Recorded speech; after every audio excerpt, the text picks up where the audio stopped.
Bem-vindo a mais um Guerreiros TV, eu sou Fábio Ribeiro. Fidelis Bartuccelli. E hoje nós estamos aqui para falar da comemoração dos 30 anos Excalibur da Marvel, a super equipe mutante da Marvel, que não é totalmente mutante, né? Ela é um híbrido. Então, Excalibur é essa equipe aqui que saiu pela primeira vez no Brasil na Graphic Globo número 8 e pirou as nossas cabeças. E o conceito hoje foi revisitado 30 anos depois, nesse especialzinho que saiu agora em junho de 2019 na revista da Panini. O que está motivando a gente fazer esse programinha é justamente essa revistinha aqui mensal. Isso é um dos motivos porque a gente não larga as mensais, né? Então, volta e meia aparece alguma pérola ainda. Exatamente, aqui é a equipe, mostra a capinha do original. Essa é a equipe 30 anos atrás e a equipe hoje modernizada. Na verdade a equipe não existe mais, na verdade são o reencontro dos seus personagens. Dos primeiros personagens. Dos primeiros personagens, como tocar as suas vidas após o fim da equipe. Então, vamos contextualizar aí. O que é Excalibur, Fidelis? Então, Excalibur é uma equipe surgida no Reino Unido. Exatamente. Que depois de um acontecimento bem grave na história dos X-Men, alguns ficaram muito feridos e tal, a equipe acabou se dividindo e alguns foram acabar lá na Inglaterra, encontrando com alguns personagens que fazem parte da Marvel UK. Exato. Né? Que, não por acaso, né, esses personagens foram criados pelo Chris Claremont, que era o essa é a história deles dentro da revista. Fora das revistas, no mundo real, a equipe estreou em 87, por isso, né? 87 e 88, desculpa. 88. E eles saíram... Eu nem tinha nascido ainda. Então, saíram em revista própria, né? E no Brasil saiu no começo anos 90, 89, 90. Se bem que a história deles no Brasil já é uma outra coisa. Né? Então, exatamente. Então vamos contar a primeira história nos Estados Unidos. O que acontece? O Chris Claremont, todo mundo sabe, é o criador dos X-Men, os novos X-Men surgindo em 75, né? A equipe já existia por criação do Stan Lee e Jack Kirby em 63. E em 75 resolveram fazer uma equipe mais internacional, com o Roy Thomas escrevendo, o Herbert Tripe desenhando. Não lembro se foi o Herbert... Não, o Herbert Tripe que desenhou o Wolverine. Foi desculpa. o Cockrum, né? David Cockrum. E logo na sequência o Chris Claremont, já a segunda, terceira edição, já assumiu o título. E ele utilizou dos X-Men originais, o Ciclope só, e trouxe o Noturno, o Wolverine. Fez uma equipe bem diversificada. Exatamente. Então a diversidade já era isso lá em 75. Uma coisa... Em 83, o Claremont fez a pedido da Marvel UK americana, aliás, a pedido da Marvel americana, ele criou o Capitão Britânia, que tem personagens internacionais. Esse foi o ponto de partida para a Marvel ter uma divisão americana, uma divisão britânica, onde ele utilizaria esse personagem criado nos Estados Unidos, que é o Capitão Britânia. E ele criou o personagem e deixou lá a encargo dos escritores britânicos. E em 83, o Alan Moore estreou nas revistas da Marvel britânica, escrevendo uma nova versão do Capitão Britânia, que é desse uniformezinho com capacete de fechadinho, mais baseado na bandeira inglesa. Porém, quem o Claremont criou mesmo foi essa versão do Capitão Britânia, né? Com a bandeira do Reino Unido, desse leão dourado aqui, usava um cetro. Aí, óbvio, né? O Alan Moore, junto com o desenhista Alan Davis, criou essa versão consagrada aqui. E o Alan Davis o Alan Moore saiu, mas o Alan Davis, o desenhista, na verdade eu acho que ele é o grande responsável pela criação dos conceitos. Principalmente ele criou os conceitos visuais, mas ele dava a sua contribuição. Não é à toa que anos depois ele virou roteirista, porque ele já tinha familiaridade. E tanto é que logo após o Alan Moore sair, o Alan Davis continuou no título e foi escrito pelo Jamie Delano nessa fase. Apesar da personagem Megan, a parceira do Capitão Britânia, ter surgido na história do Alan Moore, foi nessas aventuras do Jamie Delano que ela ficou estabelecida como essa personagem. Ela tinha um visual bestial. Não, você tá falando então, calma, você tá falando da Megan. Primeiro Capitão Britânia, Megan, os dois personagens britânicos. E a Megan pegou ela tinha um visual mais bestial, se transformou ela transmorfa, transformou um personagem mais sexy e tudo. Com uma cara mais élfica. Exatamente. Isso em 83, 84. Em 86, o Alan Davis migrou para os Estados Unidos e ele resolveu trabalhar com Claremont, que foi o cara inspirador lá do Capitão Bretanha, um personagem com quem ele tinha familiaridade. Aí ele veio para os Estados Unidos e fez alguns especiaizinhos. Ele fez especialzinho do Wolverine, que é um clássico, né? Isso aqui merece um programa. Os especiais do Wolverine dessa época merecem um programa. E fez algumas mensais em alguns anuais dos X-Men. Que foram, alguns são inéditos no Brasil, né? Saíram nos anuais aqui no Brasil. Anuais foram anuais, né? Não teve nenhuma... Teve umas mensaizinhas, as brigas dele com o Wolverine, com o Dente de Sabre e tudo, mas a maioria foram nos anuais. E ele introduziu os dois personagens de Britânia, fez um crossover, acho que deve ter sido uma brincadeirinha. Posso desenhar os personagens? Que não saiu completo aqui no Brasil. Não, justamente ele apareceu, o Capitão Bretanha e a Mega aparecendo numa história dos Novos Mutantes Manual que saiu no Brasil. E a continuação é uma história dos X-Men, onde eles ajudam os X-Men. Tem a introdução da personagem na história anterior, na seguinte tem a personagem que é a irmã do Capitão Bretanha, a Elizabeth Braddock, com a sua versão britânica, né, que depois ela virou oriental, né, isso é uma bobagem. Esse daí acho que foi a segunda vez que apareceu o personagem Mojo. Sim, depois da sim. mensagem Long Shot. E o que acontece? Eles fizeram essa brincadeirinha, esse crossover, mas não usou mais.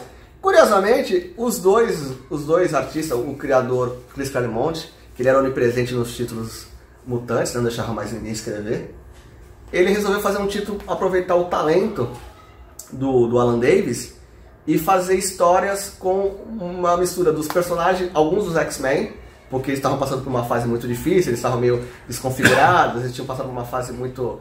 foram caçados e eles estavam separados. Como tinha sido ferido Noturno e Kitty Pryde, juntando com a Fênix, que tinha voltado escapando do a Fênix 2, a Raquel Summers.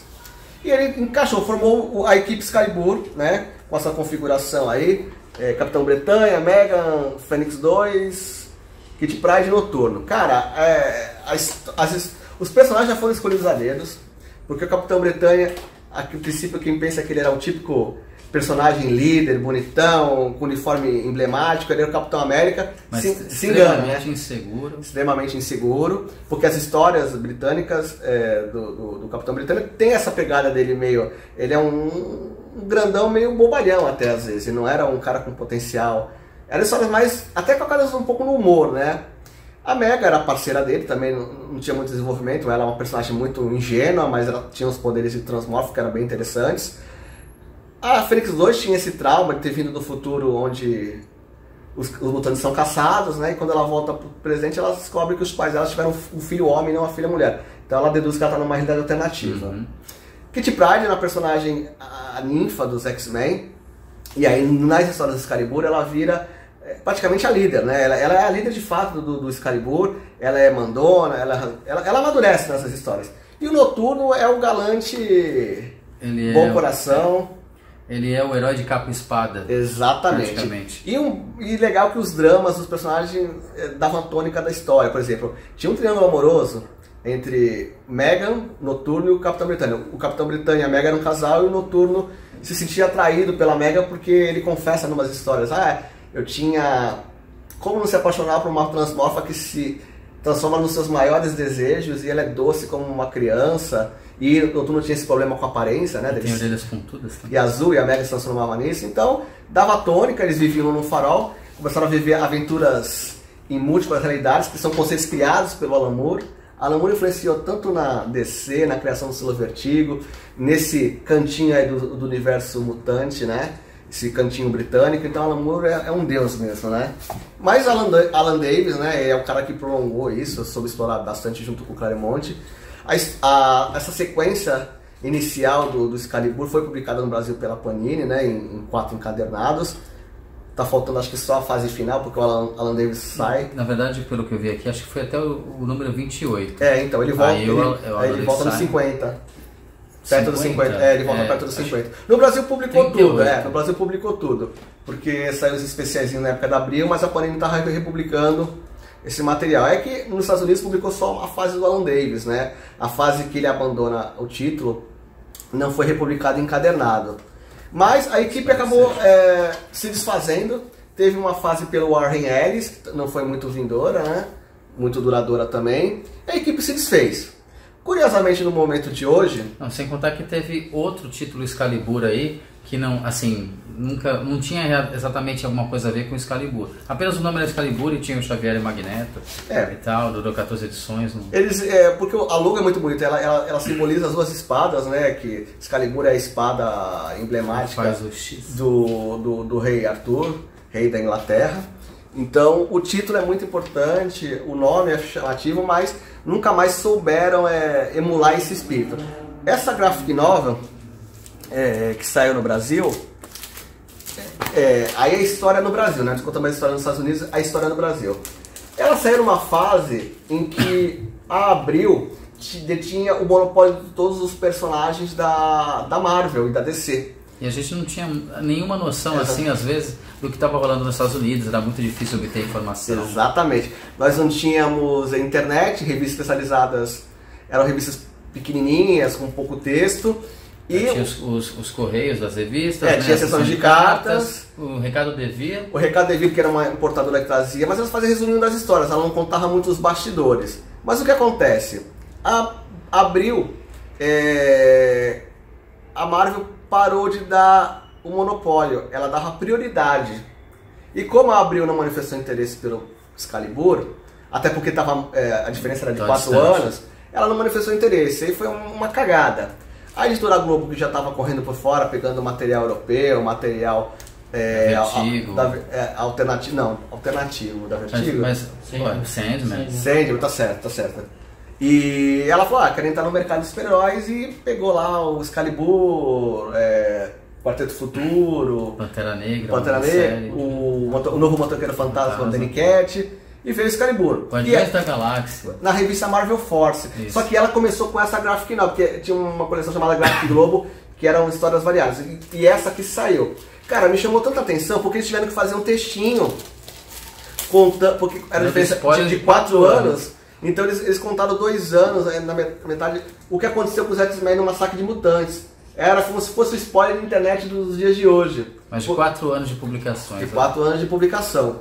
E cara, assim, até eu pirei com essa informação, mas o que eu gostava mesmo, cara, era o estilo de arte do Alan Davis, que numa graphic novel ficou mais bonito do que já é, e tinha essas cores mais pastéis, parecia até que era pintado com ecoline, um material diferente, não era essa colorização chapada.